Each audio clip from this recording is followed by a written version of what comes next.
Last year we bought you a rock star. This year we bought you a real rock star.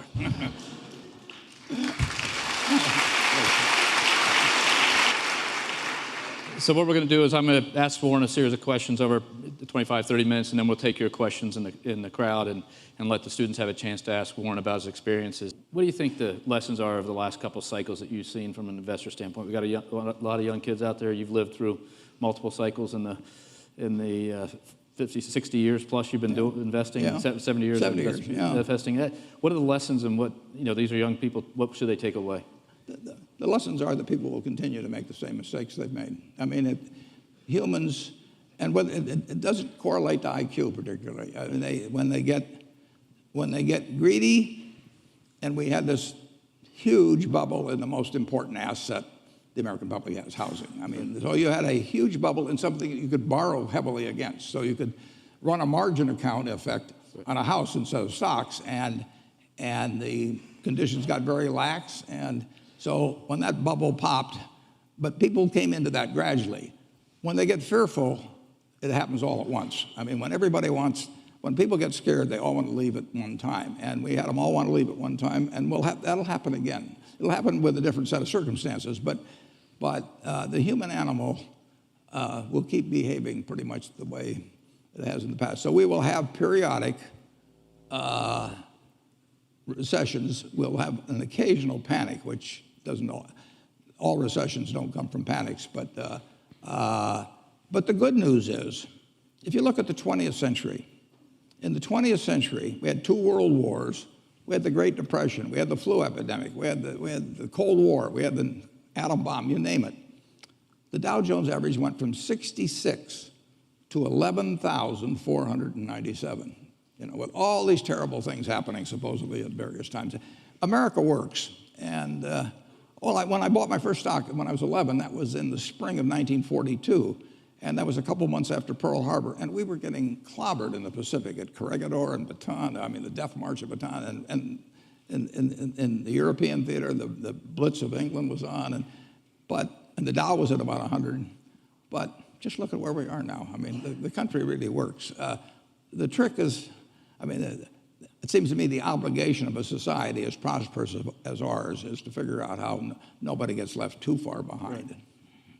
It was interesting because last year Bono's speech was a lot about how America is a society of dreams and you can accomplish more here. It was actually one of the best speeches about the optimism America could have by a person who's not American by birth. So and I know you carry that optimism. So after all this, what makes you most optimistic for the next decade about America? Well, just imagine, 1789, just go back just a few hundred years.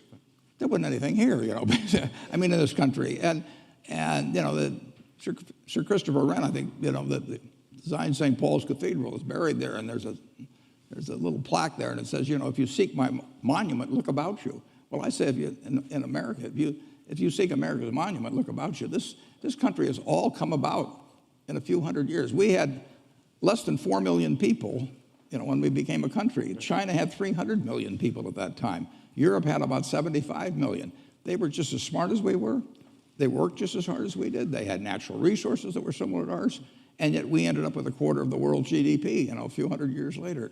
We've got something that works, and we don't want to mess that up. We want to figure out what we do with this abundance better as we go along. But you don't have to worry about the system working. But you will have periodic recessions, and you will have an occasional panic brought on by something that who knows where it comes from. The thing to remember at that time, I wrote an op-ed piece in the New York Times in the fall of 2008, and I said, that the country will come back. It'll go through a big recession and everything, but it'll come back, and it's coming back. So don't ever worry about America. It'll tell you, you're in the right place. So you've been famous for your investment strategy on basically that follows the opposite side of that principle is invest when the chips are down and ride it up. That served you well. So what's your favorite time that you were able to accomplish that, when you caught somebody down and moved up? I always think my favorite time's going to be tomorrow. When did you invest in Geico the first time? Geico I met Lorimer Davidson when I was finishing up at Columbia, and then I started selling securities when I got out. And I went out to my Aunt Alice, and my Aunt Alice would have bought anything from me. And so she bought 100 shares of Government Employees Insurance. It was the first stock I ever sold. And then a lot of years passed, and Mr. Davidson was very kind to me in a variety of ways. But I went in different directions. And then in 1976, the company got in big trouble because they miscalculated their reserves, and they were going broke. And so I came back here, and I bought a third of the company in the market in a very short period of time. And then in 1995, by now our third had become a half because they'd repurchased their shares. And I went out to see Mr. Davidson, who was out in Bethesda. He was 96 or 97, and he had a bunch of stock in Geico with no cost basis because he'd held it forever. And I said, Davey, if I make an offer for this company for cash, you're going to pay a big tax. And of course, if you die with the stock, you don't have that tax, and you get a stepped-up basis. So I'm not going to make this offer unless it's all right with you. And he said to me, he said, Warren, he said, I've hoped for this all my life. And so we bought the rest of the company. He was a great man. That's terrific. Well, let's turn it over to some student questions. So they're going to put a microphone out here, and we'll have you queue up. Why don't you, let's take the first question. Tell us who you are and ask away. Go ahead, sir. Hi, I'm Kasim Tavalali, a senior in SFS. I was wondering if you have any stock tips for any of the students. You know, we're all trying to make a little living. I didn't think they taught that at Georgetown. The best investment I ever made, well, I bought a book in 1949 by a fellow named Ben Graham called The Intelligent Investor. I don't remember what I paid, but aside from what I paid for my 2 marriage licenses, that was the best investment I ever made. It's very important to have the right framework. You need to have an approach to investing that's sound. And Graham's approach is simple, but some people adopt to it, and which I did immediately, and most people don't. But if you have the right philosophy, you will find opportunities as you go through the next 20, 30, 40, 50 years. And frankly, you're most likely to find them when in periods like 5 years ago when we were having the panic. I mean, stocks sell at silly prices from time to time. Most stocks at one time or another sell at very silly prices. And it doesn't take a high IQ to figure out that they're cheap, but it does take a temperament that's willing to step up and actually act.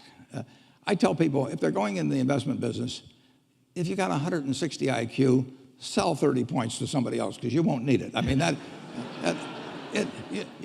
I figured out very early, you don't have to be that smart in this business, which is fortunate, but you do have to have the right temperament. And you have to be able to ignore what other people are saying and simply look at the facts and decide, is this stock which is selling at X worth 2X? And occasionally you'll find things like that. And when you don't find them, you don't do anything. So that's my generalized stock tip. No names. I'll make it simpler. Just buy Bank of America and you'll be set. Yeah. It worked all right for him. Yeah, that's right. That's right. Next question, sir. Good afternoon. My name is Nicholas Walker. I'm a sophomore in the SFS as well. So, Mr. Buffett, in the past you invested in China, South Korea, and Israel. And recently you partnered with 3G Capital and Jorge Paulo Lemann from Brazil over for the Heinz deal. Does this mean, are you tempted to venture into the Brazil market next? I didn't get the question. The question, you did the Heinz deal. The question is, are you going to invest in Brazil next? Oh, I don't know where I'm going to invest next. That's what makes my job interesting. I mean, I'm not kidding. I mean, if you went out and played golf and every drive went in the hole, you'd give up. The game wouldn't be interesting. I mean, what's interesting is when you get in the rough and have to come out and a few things like that. So I love the fact that I don't know what I'm going to do next. You mentioned the Israel investment. In 2006, in the fall, I got a letter from a fellow, and I never heard of him, and I never heard of the company he was talking about. But he said, my name is Eitan Wertheimer, and I want to tell you a little about my company, Ishkar. The letter was a page and a half long, and he said, if he sold the company, the family sold the company, the only company they wanted to sell it to was Berkshire Hathaway. And if I was interested, they'd be glad to come over from Israel and explain it to me. And it just jumped off the page that this was an interesting idea. So I emailed them, and they came over very shortly, and we bought the business. We handed them $4 billion for 80% of a company where I'd never seen it or anything. Eitan kept saying, you got to come over to Israel and see the plants and everything. You won't believe how wonderful they are. And I said, Eitan, I don't go to Council Bluffs, Iowa. I am doing fine in Omaha. And he said, no, you got to see it. I said, no, I don't. I said, we can make a deal without seeing it. He said, well, if you buy the company, will you come and see it? I said, if we buy the company, I'll come. So we bought the company, and I went over there, and it's true. I've never seen plants like this. It was the greatest operation I've ever seen. And Eitan said to me, he said, that's why I want you to come over to see these things. I said, listen, Eitan, if I'd come and seen them, I'd have paid more money.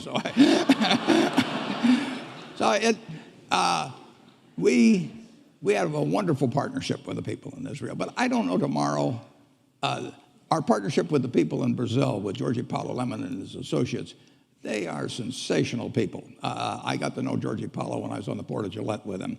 And the opportunity to buy into a wonderful business like Heinz and to be partners, and they'll do all the heavy lifting. They run the place with Georgie Paulo and his associates. I mean, it's a great opportunity for us. And I don't know what the opportunity will be tomorrow.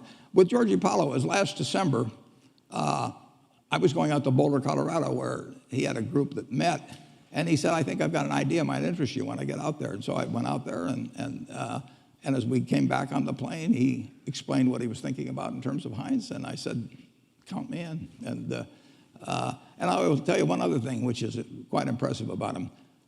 After I said that and went a little further in the thing, he sent me a one-page governance description of how it would work between the two of us, and he sent me a very brief description of what he thought would be a fair deal for both of us. I didn't have to change a word. I mean, those are the kind of people you like to associate with. Next question. Hi. You mentioned that people will make the same mistakes in terms of the boom-bust cycle. But there have been several recent financial developments, such as the creation of derivatives, which has since exploded recently, and you once called derivatives weapons of mass destruction. Right. Now that derivatives are a $700 trillion industry, do you see this as setting the stage for the next financial crisis? It's very hard to tell. That we've enacted Dodd-Frank, and if you look at what happened in September and October of 2008, there were some extraordinary things done. The Federal Reserve poured $85 billion into AIG, and if they hadn't, our world would be very different. Hank Paulson guaranteed money market funds at a time when 30 million Americans with money market funds were panicking, and when $300 billion in 3 days had gone out of the non-government money market funds, 125 of it had gone back into the government. $300 billion, that was almost equal to the deposits of Wells Fargo or Wachovia at the time, which were then two separate institutions. Both of those authorities have essentially been taken. I don't think they can do that under Dodd-Frank. I don't think that Bernanke could do what he did, and I don't think that Paulson can do what he did. When there's a panic, the only thing that will stop it, basically, is when somebody who has the ability and the will says, I'm going to do whatever it takes. And basically, that's what Bernanke and Paulson, and finally, Congress in a kind of a reluctant way, but said to the American public, and you could believe it. If Bernanke said, I'm going to do whatever it takes, nobody knows what Section 13.3 of the Federal Reserve Act is, and it wasn't probably meant to do what he did with it, but he did it. And the same way with they call it the Exchange Stabilization Fund of the Treasury. It was enacted back in 1934. Nobody dreamt it would be used to take care of money market funds. But you had these strong characters who had the ability to print money in the case of Bernanke, and they said, we're going to do whatever it takes, and the president was behind them. That is the way you end a real panic, and I worry actually that Congress doesn't like to give anybody that much authority, and it bothers them that the Fed has all this authority or that Paulson acted as he did in TARP. And I tip my hat to them, and I'm not sure. There will be another panic. Where it comes from, who knows? But when that time comes, the question will be, are the people who have panicked, who have frozen, who have caused the economic engine to stop, will they believe and come right back and be doing something? And I'm not sure whether what's been enacted is a plus or a minus in that regard. Regardless, the country will come through. But it's very hard to write regulations that will keep people from acting foolishly, particularly when acting foolishly has been proven very profitable over the preceding few years. It's just the way it works. Humans, they all think they're Cinderella at the ball, and they think, as the night goes along, the music gets better and the drinks flow and everything, and they all think they're going to leave at 2 minutes to 12. And of course, there's no clocks on the wall, and they're still dancing. So it'll happen again. But buy when it happens. Next question. I'll be buying. Hi, my name's John Ruff. I'm from Georgia, so I'm familiar with the work over at East Lake. Oh, that's great. Appreciative. But you talked a little bit about income inequality. But if you look at class mobility rates, and if you look at average household income for middle-class families, measured with inflation, a lot of these rates have been trending down since the 1970s. And some may argue that it's harder today for the middle class than it's been in 30 years. And I was wondering if you had any more thoughts on how a rising tide can lift all boats, and not just the yachts. Yeah. Well, that's what's happened. It's like John Kennedy talked about, a rising tide lifting all yachts. And the yachts have been lifted, like I say, for the top 400 from 300 billion to 2 trillion just in the last 20 years. There is a very, I think, structural problem as a market system gets more and more specialized. If you go back to an agrarian society like we had a couple hundred years ago, with most people working on a farm, most people fit most job requirements. I mean, it was that as the world has become more and more specialized, I think we keep moving away from that. So a market system will not pay well for a significant percentage of society. They aren't needed to keep GDP itself going up and people at the top. And I think government has to address that. I think it's, I sometimes toss out to students this proposition.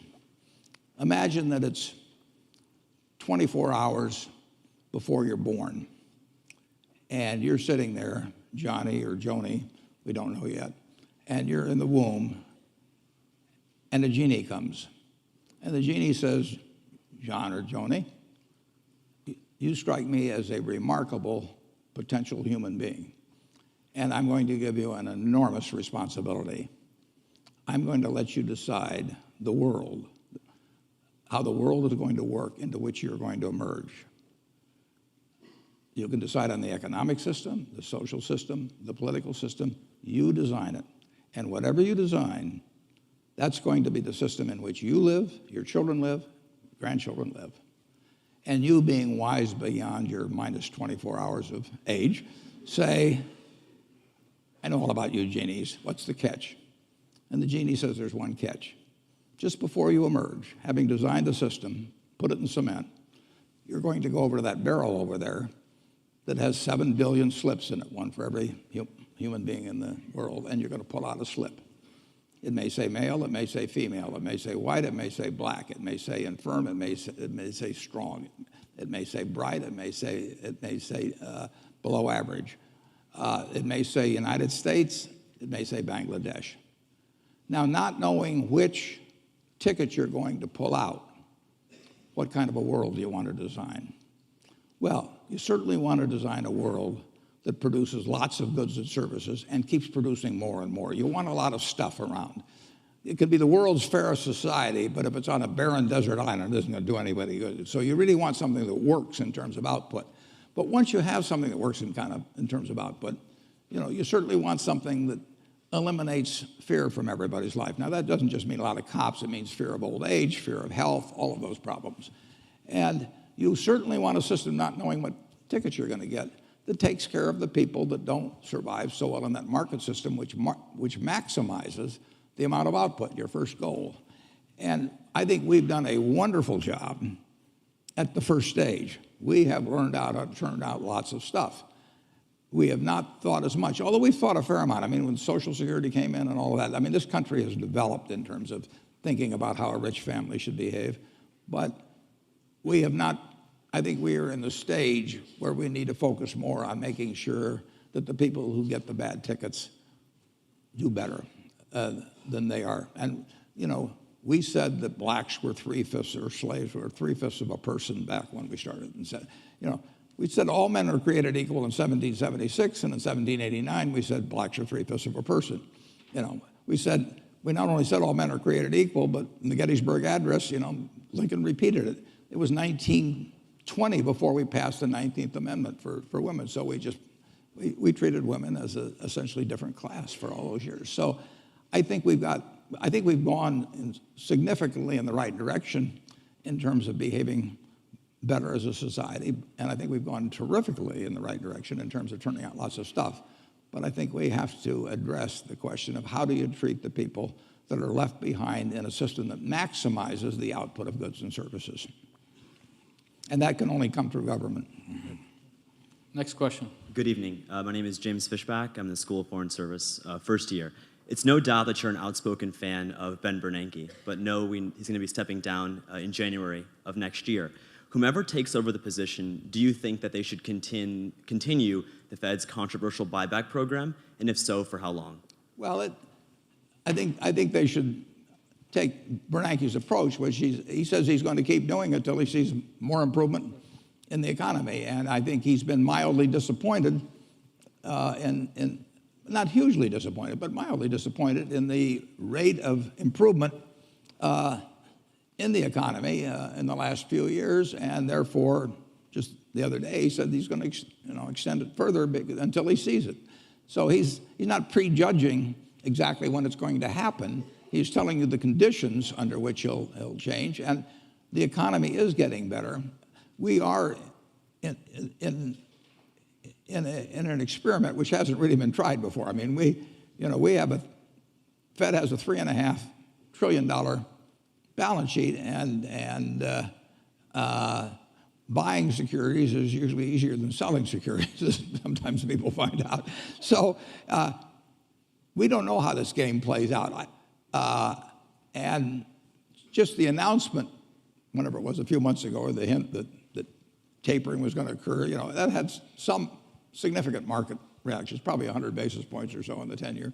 And what will happen when they actually, if they actually try to deleverage the Fed? I mean, what has happened is the American public deleveraged and the government leveraged up through the Fed.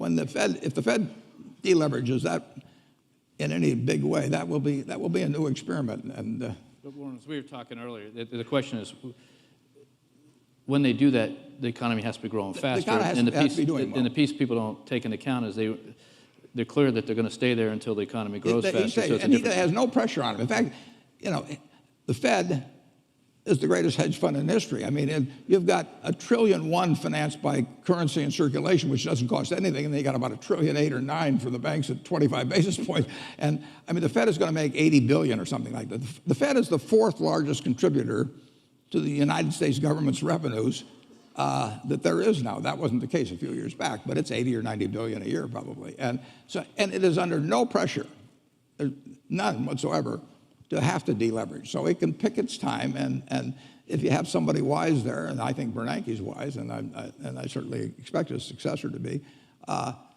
it can be handled.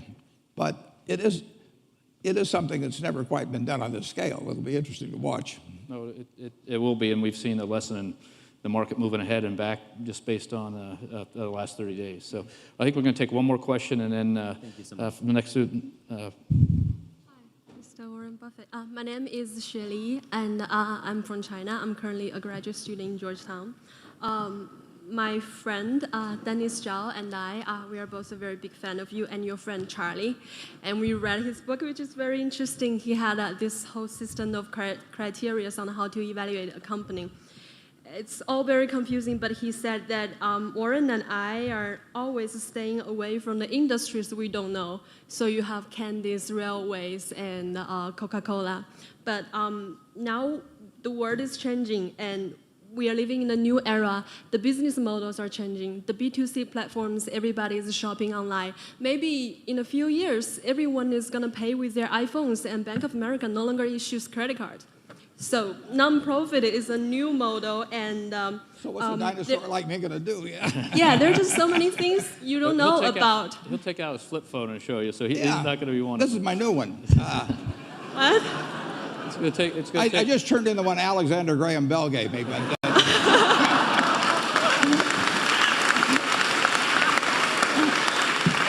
Okay. So the question is, the business models are changing, the world are changing. The new technology, they're changing everything. There's no way you can just stay out of it and stay with the traditional. Now, for the private investors, especially in the venture capital industry, what would you think is the most important thing, the key in evaluating a company? I'm not asking about doing mediocre, I'm not asking about being average, but about excellent, remarkable. Just name one thing.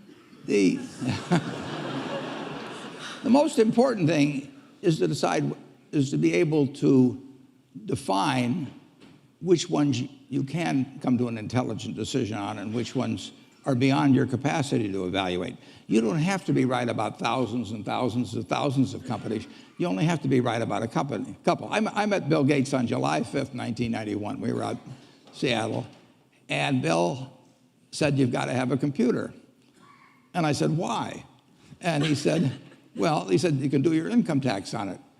I said, "I don't have any income. Berkshire doesn't pay a dividend." He said, "Well, you can keep track of your portfolio." And I said, "I only have one stock." I said, and he says, "It's going to change everything." And I said, "Well, will it change whether people chew gum?" And he said, "Well, probably not." And I said, "Well, will it change what kind of gum they chew?" And I said, "Well, then I'll stick to chewing gum and you stick to computers." I don't have to understand all kinds of business. There's all kinds of business I don't understand. But there's thousands of opportunities there. I did understand the Bank of America, and I'll be able. I'm able to do that. I'm able to understand some given percentage. But Ted Williams wrote a book called The Science of Hitting. And in The Science of Hitting, he's got a diagram, shows him at the plate, and he's got the strike zone divided into 77 squares, each the size of a baseball. And he says, if I only swing at pitches in my sweet zone, which he shows there, and he has what his batting average would be, which is 400. If he had to swing at low outside pitches, but still in the strike zone, his average would be 230. He said the most important thing in hitting is waiting for the right pitch. Now, he was at a disadvantage because if the count was 0-2 or 1-2 or so on, even if that ball was down where he was only going to bat 230, he had to swing at it. In investing, there's no called strikes. People can throw Microsoft at me and, you name it, any stock, General Motors, and I don't have to swing. And nobody's going to call me out on called strikes. I only get a strike called if I swing at a pitch and miss. So I can wait there and look at thousands of companies day after day, and only when I see something I understand and when I like the price at which it's selling, then if I swing, if I hit it, fine. If I miss it, it's a strike. But it's an enormously advantageous game, and it's a terrible mistake to think you have to have an opinion on everything. You only have to have an opinion on a few things. In fact, I've told students, if when they got out of school, they got a punch card with 20 punches on it, and that's all the investment decisions they got to make in their entire life, they would get very rich because they would think very hard about each one. And you don't need 20 right decisions to get very rich. 4 or 5 will probably do it over time. So I don't worry too much about the things I don't understand. If you understand some of these businesses that are coming along and can spot things on, if you can spot on Amazon, for example, it's a tremendous accomplishment what Jeff Bezos has done. And I tip my hat to him. He's a wonderful businessman. He's a good guy, too. But could I have anticipated that he would be the success and 10 others wouldn't be? I'm not good enough to do that. But fortunately, I don't have to. I don't have to form an opinion on Amazon. And I did form an opinion on the Bank of America, and I form an opinion on Coca-Cola. I mean, Coca-Cola's been around since 1886. There's 1.8 billion 8-ounce servings of Coca-Cola products sold every day. Now, if you take 1 penny and get 1 penny extra, that's $18 million a day. And 18 million times 365 is 7 billion, 3 less 730 billion, or $6,570,000,000. So annually, $6,570,000,000 from 1 penny. Do you think Coca-Cola is worth a penny more than, Joe's Cola? I think so. So, and I've got about 127 years of history that would indicate it. So those are the kind of decisions I like to make. And you may have an entirely different field of expertise than I would have, and probably much more up to date in terms of the kind of businesses that we're seeing evolve. And you can get very rich if you just understand a few of them and understand their future. But fortunately, I don't have to. I mean, if we go into Heinz, and I look at people pouring ketchup on, hamburgers and potatoes. I don't think it's going to change. And the nice thing about it, some products travel. Some products don't travel. Candy bars don't travel well. I mean, if you look at the Cadbury bars in England, they don't sell well here. And if you look at the Hershey bars here, they don't sell as well someplace else. Soft drinks travel, and ketchup travels. I like products that travel. Well, thank you. Okay. Thank you, Warren. Warren, I want to thank you for taking the time to work with the students today. And I think for all the students out there, just think about this. This is a person who, with a passion, he still has at 83 to make that right investment decision. But importantly, what we talked a lot earlier about is the ability to try to do something with all that wealth that will help a pretty near-term set of goals in society. And I think you will find very few people in the world have been able to do both things so well as Warren Buffett has, and there's a lesson to learn for all of us from that. So thank you for spending the time. Thank you, Bob.